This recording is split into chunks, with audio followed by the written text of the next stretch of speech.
Здравейте!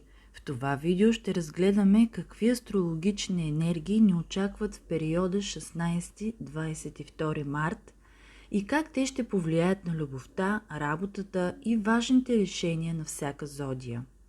Седмицата е изключително силна, защото имаме новолуние в Риби, което носи ново начало и емоционално изчистване, а малко след това Слънцето влиза в Овен, поставяйки началото на нов астрологичен цикъл. Това означава нова енергия, нови възможности и важни промени за много хора.